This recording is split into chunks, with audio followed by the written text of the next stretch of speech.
Oke, halo. Bismillahirrahmanirrahim. Assalamualaikum warahmatullahi wabarakatuh. Di sini Muhammad Yusuf Suseno dari Telogrojo Art Center. Saya akan sedikit sharing sama teman-teman tentang bagaimana sih cara evaluasi pada pasien dengan nyeri dada. Dan di sini kita kadang-kadang teman-teman di UGD kan harus memutuskan nih apakah ini pasien mau rawat inap apa tidak gitu ya. Selagi ini memang bagian dari edukasi untuk teman-teman di grup Telegram satu hari satu EKG. Terima kasih pada teman-teman yang sudah bergabung. Nah, saya berharap teman-teman yang sudah masuk ke dalam grup ini ada 7.900 member di sini. Ini bisa masuk ke channel rangkuman soal jawab satu hari satu EKG. Apa perbedaan ini sama ini?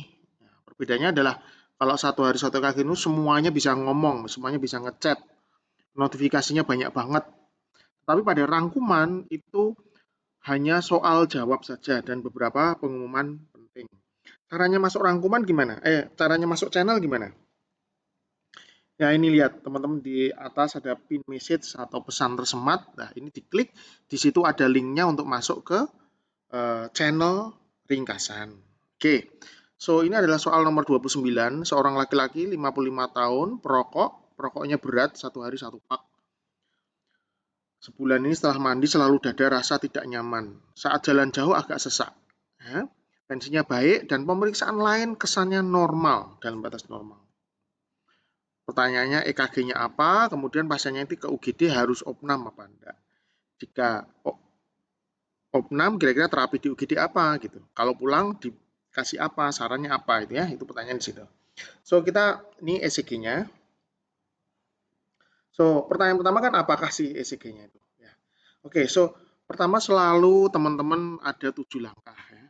Langkah pertama kita menentukan irama sinus atau bukan. Di sini jelas terlihat bahwa EKG-nya adalah irama sinus. Terdiri dari 1P diikuti oleh 1 QRS. Oke. 1P QRS. P-nya positif di lid 2. Dan di sini juga 1P diikuti oleh 1 QRS. P-nya negatif di lid 2. Oke. Ya, jadi ini irama sinus. Itu pertanyaan pertama. Pertanyaan kedua, berapa kali per menit rate-nya? Oke. Rate-nya melihat 300 dibagi jumlah kotak besar. Itu yang paling simple, paling gampang. Ya. Kalau dilihat ini rata-rata sekitar 60 sampai 66 kali per menit. Lihat 1, 2, 3, 4, 5. 5 kurang sedikit. So, oke lah. Kita baca 66 kali per menit. Mau dibikin 70 juga boleh. 68 juga boleh. Kalau mau lebih detail 1500 dibagi jumlah kotak kecil di antara ini ya. Terus nomor 3, sinus rate aksis. Aksisnya satunya positif. AVF ya relatif bifasik positif. Tapi yang jelas di 2 masih positif. Artinya kesannya aksisnya normal. Nah, nomor 4, lihat PR interval. PR intervalnya normal enggak? Kalau dilihat dari lid 2, yang jelas ada P-nya di lid 2. Di AVL P-nya enggak begitu jelas. Ya jangan baca PR interval di lid AVL ya. Lihatlah di lid 2, di sini awal P itu dari sini, dari sini. Oke, maaf. Kurang lebih 1, 2, 3, 4, 5, 5,5 kotak.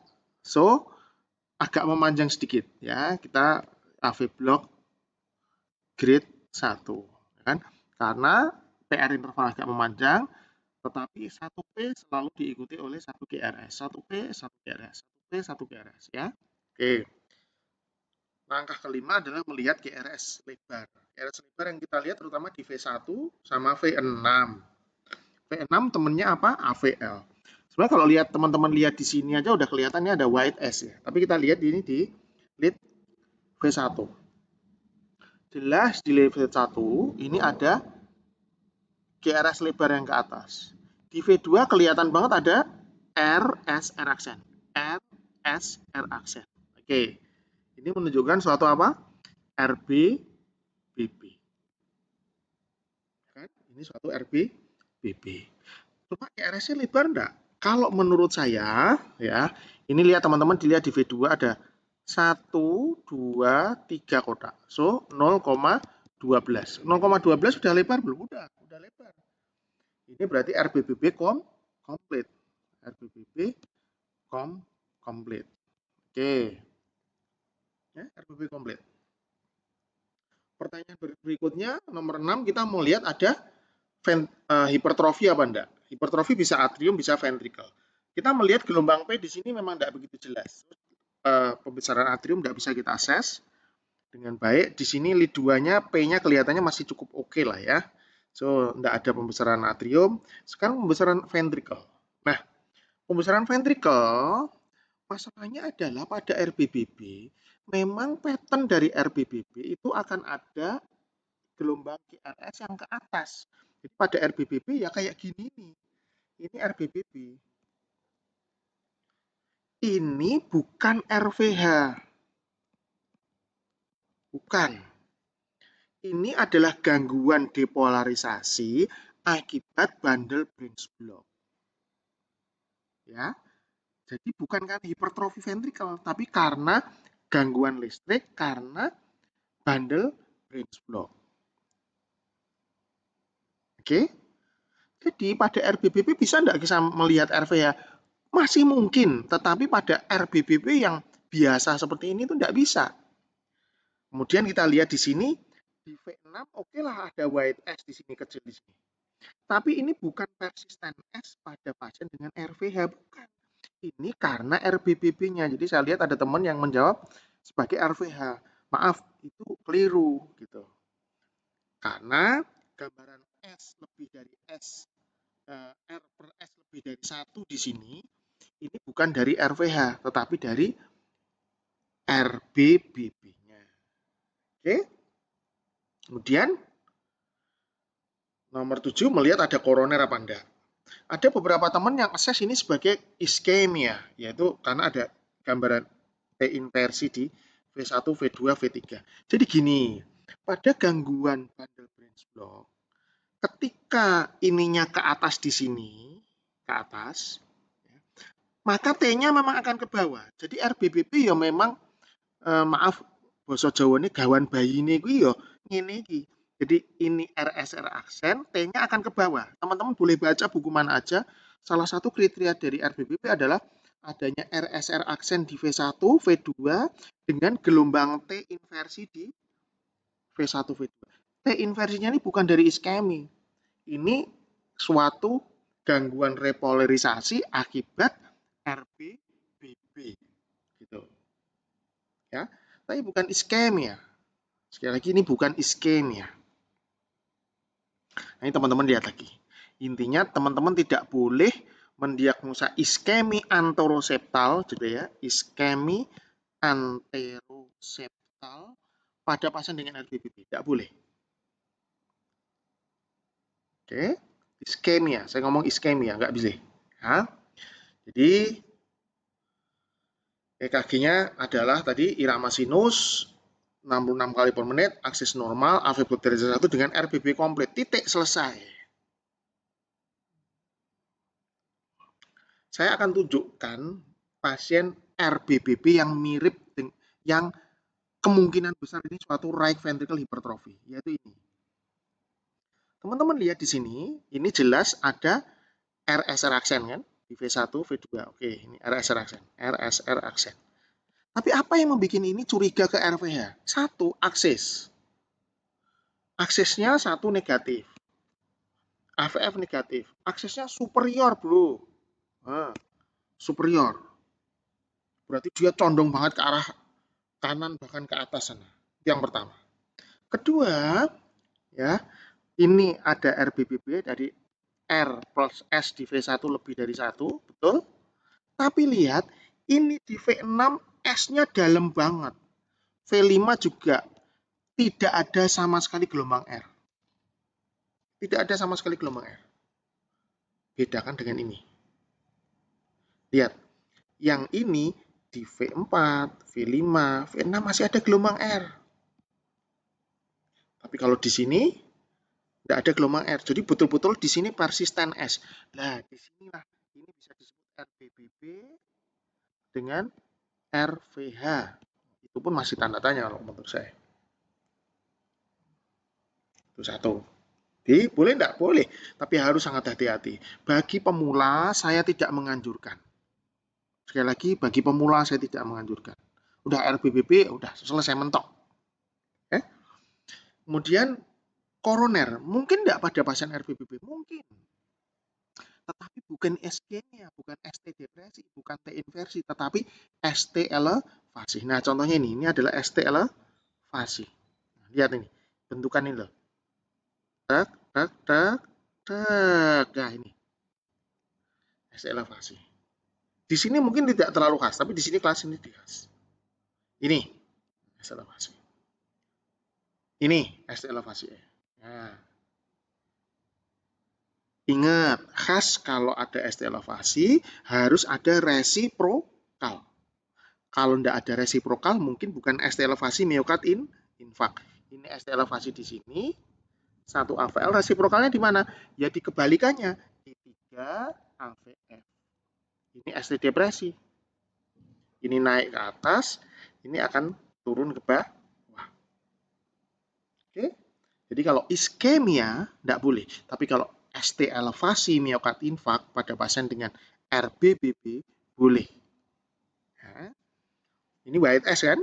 Nah, kalau di sini RSR aksen, di sini ada white S, so RB. So, kesimpulannya tadi irama sinus 66 kali per menit, normal aksis, AV blok derajat 1 dengan RBB komplit. Pertanyaan berikutnya adalah, nah ini, klinisnya adalah laki-laki 55 tahun smoker.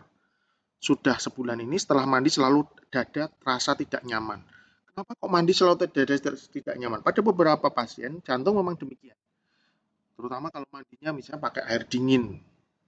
Ya, air dingin, di situ ada stres tersendiri sehingga dadanya rasa tidak nyaman. Dan saat jalan jauh agak sesak. Tensinya sekian, pemeriksaan fase lain kesannya dalam batas normal. Oke, problemnya adalah semua masalah di jantung, aorta, paru, esofagus, lambung, pleura, dan lain-lain bisa menyebabkan chest discomfort. Masalahnya chest discomfortnya ini apa sih gitu? Yang paling penting adalah teman-teman harus memastikan ini suatu kondisi yang gawat darurat apa enggak. Contohnya pada akut coronary syndrome, diseksi aorta, pulmonary emboli, tension pneumotoraks, pericardial tamponade, mediastinitis. Itu adalah hal-hal yang kita anggap sebagai bahaya. Ya, apa yang kita punya? Kalau di UGD mungkin belum ada lab, belum ada, torak belum ada, apalagi echo, CT scan, no. Yang kita punya cuma ini. Apa yang bisa kita berikan ke pasien? Ini pertama tentang anamnesa. Saya selalu menekankan pada teman-teman untuk tidak hanya mengandalkan apa itu seven secret atau apapun itulah pertanyaan 7 itu. Tapi saya lebih menganjurkan kepada teman-teman untuk memakai ini. What next? Apa sih artinya what next tuh? Artinya gini, ketika teman-teman melakukan anamnesa itu jangan kalian arahkan gitu. Ini apa Pak? Bapak nyeri. Nyerinya gimana? Menjalar enggak? Terus derajat berapa? Waduh, wah itu terlalu kompleks. Ya. Kalau pasiennya dokter mungkin rada mudeng gitu ya. Tapi kalau pasiennya awam dan satu itu kadang-kadang menjebak kita ke arah diagnosa yang kita pingin. Jadi akan lebih baik kalau what next. Menurut kita itu apa? Bu, ibu keluhannya apa? Saya dadanya sakit dok. Terus gimana? Terus gimana? Anda boleh cari bahasa yang lain. Tapi intinya biarkan dia bercerita pasien dengan bahasanya sendiri. Terus gimana Bu? Iya dok, saya tuh dadanya nyeri udah kira-kira sebulan ini. Terus, Lah iya dok, itu nyeri itu terutama kalau pas apa namanya, eee, banyak pikiran. Gitu ya, Bu? Terus, lah iya itu, banyak pikiran terutama waktu akhir bulan. Oh ya berarti ini mungkin nyerinya lebih banyak nyeri psikis kan gitu kan? Tapi kalau teman-teman sejak awal sudah, Ibu nyerinya gimana? Kualitasnya gimana? Kuantitasnya gimana? Menjalar enggak ke sebelah kiri? Iya dok, menjalar. Akhirnya pasiennya bukan psikis. Diagnosa kita bukan psikis. Tapi diagnosanya koroner. Atau nyerinya gimana dok? Gimana bu? Iya dok, ini saya nyerinya itu kalau pas habis bertengkar sama suami. Terus kalau pas anak ujian ndak lulus. Terus kalau pas tetangga depan rumah itu marah-marah sama saya. Ya berarti kira-kira nyerinya jantung enggak? No. Itu akan kita dapat kalau kita sabar dan kuncinya di sini. What next? Nah, tetap kita harus memikirkan ini. Ya, nanti setelah itu semua, teman-teman ingin lebih detail lagi, baru ditanya ini. Cuma memang itu akan butuh waktu. Ya. Terus, tanyakan tentang pemeriksaan yang sebelumnya sudah pernah dilakukan. Saya pasien nyeri, iya dok, saya nyeri dulu pernah di kateter. Oh iya, kateternya gimana hasilnya bu? Ibu, bapak pernah dilakukan pemeriksaan apa aja gitu? Nah, itu harus ditanyain. Ya. Terus misalnya pasien ini pernah serangan jantung. Iya dok, saya itu nyeri persis kayak 5 tahun yang lalu pas saya itu sebelum dipasang ring. Loh, nah ini mungkin ke arah koroner nih. Simptom, nah ini paling penting juga adalah faktor resiko. Jadi dari tadi yang berbahaya tadi ya, yang ini life threatening condition ini, kita kan akan mencari nih kira-kira ke arah mana. Jadi ketika ini nyerinya datang tiba-tiba dan sangat nyeri hebat, pikirkan tentang diseksi aorta, pneumotorak, atau pulmonary embolism. Ini seringnya start suddenly and severe. Terutama yang ini. Sangat ini. Ya. Kalau didahului dengan muntah yang sangat hebat bolak-balik, mungkin ini. Nah, kalau ACS biasanya makin lama makin berat, terutama kalau dengan aktivitas, tapi kalau STEMI ya tanpa aktivitas juga nyeri ya. Kadang-kadang tidak nyaman aja. Pasien kadang-kadang tidak selalu bilang tidak nyaman. Kadang-kadang sesek. Sesek tuh kalau bahasa Jawanya ampek, nggak enak itu bisa. Rasa ditekan, diperas dan macam-macam. Nah kalau kayak ditusuk, tajam atau posisi tertentu baru nyeri mungkin bukan mungkin, tetap mungkin. Kalau kayak disobek, nah ini. Kalau nggak begitu nyeri tapi seseknya yang banget, mungkin pulmonary emboli. Cuma histori aja kan nggak bisa kan. Jadi kita harus melangkah yang lain. Ini ngingetin aja tentang angina. Jadi ketika ada nyeri yang tidak nyaman atau rasa tidak nyaman di dada dengan aktivitas fisik dan berkurang dengan istirahat. Kira-kira pada Bapak ini yang mana? Ya, dia ada rasa tidak nyaman, pada mandi ada keluhan, jalan sedikit agak sesak, ya mungkin ini sesaknya belum jelas ya, berkurang dengan nitrat atau kurang lebih 5 menit. Nah ini memang maaf tadi belum tak masukkan di sana. Jadi setelah mandi, kira-kira 5 menit, 10 menit setelah mandi, enak gitu. Jadi ini nyerinya khas ke angina ya. Jadi pemeriksaan fisik, kadang-kadang untuk diagnosa banding chest pain itu pemeriksaan fisik tidak begitu jelas ya. Tapi kalau ada wheezing, kemudian ada DVT, asymmetric extremity swelling, mungkin pulmonary emboli. Penurunan suara napas di salah satu paru, pneumotorak. Nah, Kalau JVP-nya meningkat, hepatojugular reflux, ada udem tungkai dan lain-lain, mungkin pulmonary emboli atau mungkin heart failure. Kalau ini epigastric tenderness atau pernah ada BAB darah hitam, mungkin gastrointestinal, ya. Nah, kemudian ECG. ECG itu masalahnya juga kadang-kadang tidak spesifik. Kadang-kadang ini hanya 50% yang infak yang kelihatan pada ECG yang pertama. Tetapi ECG yang normal atau tidak spesifik 1-5% infak. 4-23% unstable angina. Jadi normal pun tidak selalu nggak apa-apa gitu. Nah, karena itulah perlunya dilakukan ECG setiap 10 menit kadang-kadang kalau perlu. Kalau ada ECG sebelumnya itu juga bagus. Kemudian pulmonary emboli banyak sekali tandanya. Salah satunya ini RAD, RBBB, polpunol juga bisa HF. Kalau disseksi aorta macam-macam. Bisa normal, bisa sampai ST elevasi. Lu kok diseksi aorta kok bisa ST elevasi? Nah, lihat ini. Kalau diseksinya ada di sekitar sini, bisa nggak dia menutup left main? Menutup right coronary artery? Bisa banget. Ya. Nah, karena itulah pada waktu teman-teman yang di UGD, saya menganjurkan biar tidak terlalu penuh kepalanya dengan hafalan-hafalan ini, teman-teman mendownload MD calculator. Aku rasa teman-teman pasti sudah punya. Di situ banyak sekali.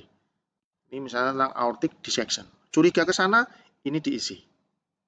Kemudian pulmonary emboli ada juga.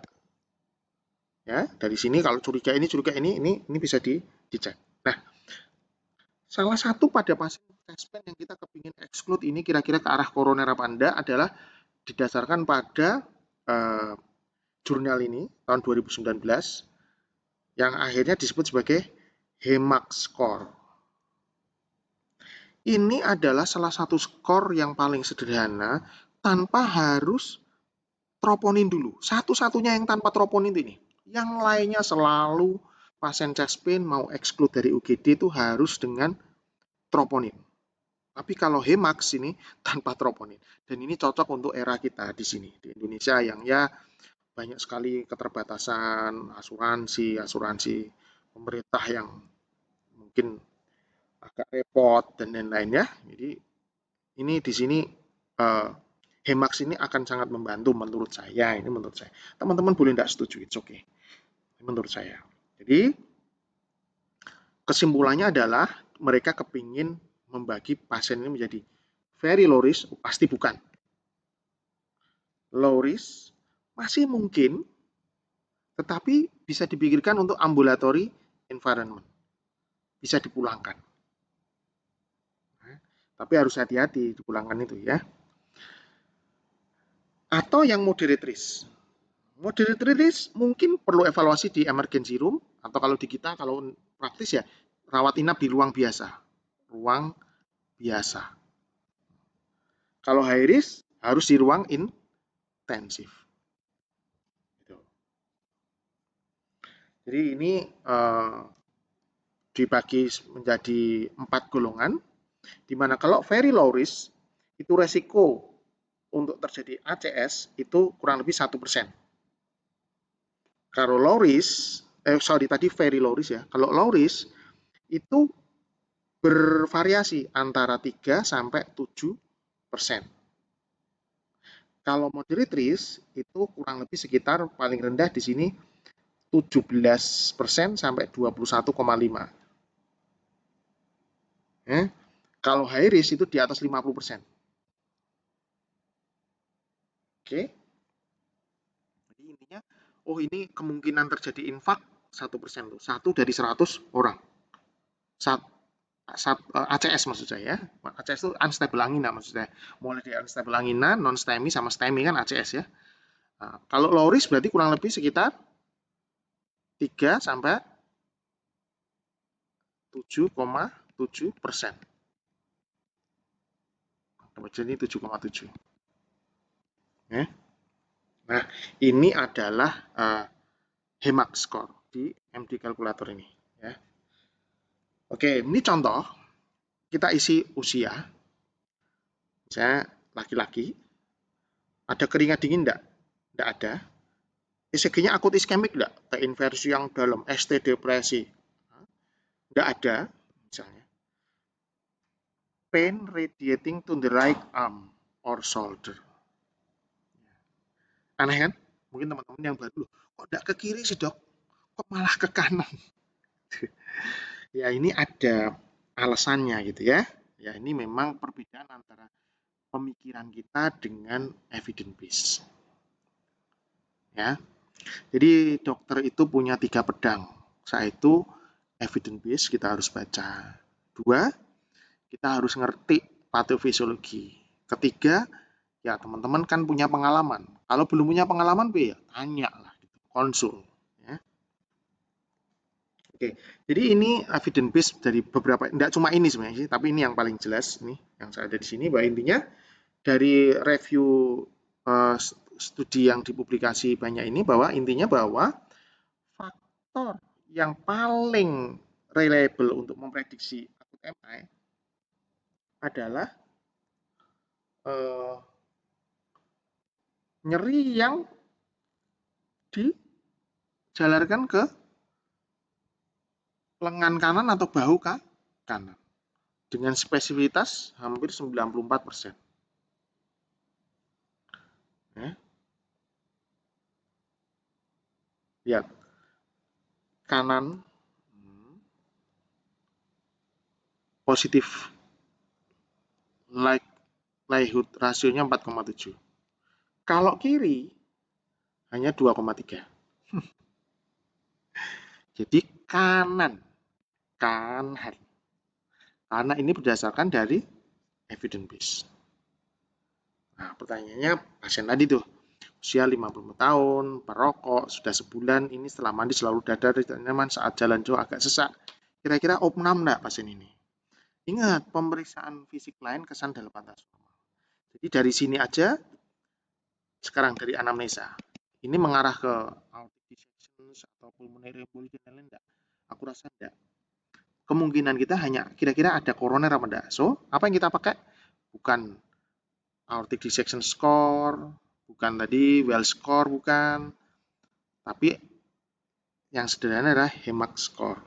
Oke, mari kita hitung HEMAC score-nya ya. Oke. Discuss, so ini. Saya punya favorit di sini. Salah satunya adalah, nah, EDAX score ini cukup baik. EDAX score cukup baik. Tapi harus ada troponin nanti. Troponin, ini ada troponin. Semuanya ini ada troponin juga. Yang tidak ada troponin hanya HEMAC score. Yang cukup mudah lah kita pakai di kita gitu ya. Jadi nanti boleh dibaca sendiri. Tadi kita isi ya. 55 tahun, laki-laki, berkeringat enggak? Enggak. Akut iskemik? Enggak ada. Nyeri sampai ke kanan? Enggak ada. Muntah-muntah? Enggak ada. Tensinya baik. Tapi merokok? Ya. So yes. Ketika ada perokok, lihat. Risk untuk terjadi MACE atau ACS itu 12,4%. Moderate risk. Artinya dari 100 orang, pasien seperti beliau ini ada 12 orang yang akhirnya terjadi ACS. Boleh dibaca. Yang disebut very low risk adalah di bawah 4%. Kalau di atas 40%, orang perlu diapa-apa. Kalau very low risk di atas bukan very low risk harus dievaluasi lebih lanjut. Nah, ini evidence-nya. Nah, ini. Moderate adalah ketika ini 7% sampai 21% dianggap sampai 49,9%. Nah, pasien ini sesuai dengan yang kita sampaikan tadi moderate risk. Kalau praktisnya begitu moderate risk, opnamkan saja. Opnamkan untuk evaluasi. Harus dirawat intensif? Enggak, harus di ruangan aja. Ya, enggak harus dirawat intensif. Oke. Jadi pasien ini sudah kita hitung, maaf ya, sudah kita hitung risknya dan oke, ini kalau saya gini lagi tetap mulai dari nomor 1 ya. Aku agak lupa ya. Saya biasa bukan pakai yang ini, pakai Mac ini. Oh ini ding. Oke maaf. Maaf. Ternyata ini ya di sini ya. Oke, so haruskah rawat inap? Nah ini. Ternyata HEMAX score-nya menunjukkan dia moderate risk. So rawat inap. Di UGD langsung saya berikan DAPT, nitrat, amlodipin. Kenapakah amlodipin bukan ACE inhibitor atau ARB? Ingat, saya curiga pasien ini koroner. Antihipertensi apa yang punya efek vasodilatasi? Ini. Boleh nggak dikasih beta blocker? Heart rate-nya udah 60-an. Ada AV block derajat 1 pula.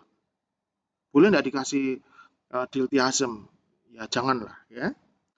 Hydrostatin, trimetazidin, lab, fototorak. Hasil lab normal, troponin normal, fototorak normal. So optionnya apa? Optionnya apa pasien ini? Bisa ada 2 option pada pasien ini. Karena kita curiga ini suatu apa namanya? Angina ya. Angina. 2 option. Pertama 3 sebenarnya sih kalau pasien biasa. Pertama treadmill, misalnya ini paling simple, treadmill. Tapi treadmill di tempat kita ada, tapi pasien dengan RBBB sensitivity spesifitinya kurang baik. Pasiennya jalan sedikit aja sesak, masa disuruh treadmill? Kan nggak mungkin. Jadi opsinya ada 2, CT scan atau angiografi. Boleh dua-duanya. Tapi kalau kita melakukan CT scan, nanti angiografi juga kalau positif kan. Jadi setelah edukasi, ngobrol sama pasien, cerita ini gimana. So, akhirnya tadi jam 11-an saya lakukan angiografi. Dan ini hasilnya. Ini di pembuluh darah kiri, ada harusnya ada satu. Ulang ya. Left anterior descending-nya CTO. Nah, CTO. Bukan ke samping. Tapi yang jelas CTO di left anterior descending. Left circumflex-nya lumayan, di bawah ada sedikit disease tapi nggak terlalu. Yang jelas yang di sini yang CTO. Ini CTO. Untuk ada kolateral nih ya di sini. Kemudian kanannya gimana? Ya, kanannya ada disease di atas dan di sini. Bentar ya. Teman-teman lihat nih. Nah, lihat ini. Severe stenosis di distal right coronary artery. Apakah bypass atau PCI? Ya, itu beda lagi ceritanya. Ya. Oke, so apa kesimpulannya dari pasien ini? Ya, dari pasien ini teman-teman moga-moga belajar bagaimana cara kita menstratifikasi pasien dengan nyeri dada ke arah mana dengan tools yang sederhana, yang pada saat kita ini tanpa pemeriksaan enzim jantung dengan tadi HEMAX score, teman-teman bisa download MD kalkulator di Android ada, iPhone juga ada ya. Kita temuannya bisa. Oke, so terima kasih. Oke, wassalamualaikum warahmatullahi wabarakatuh. Semoga bermanfaat.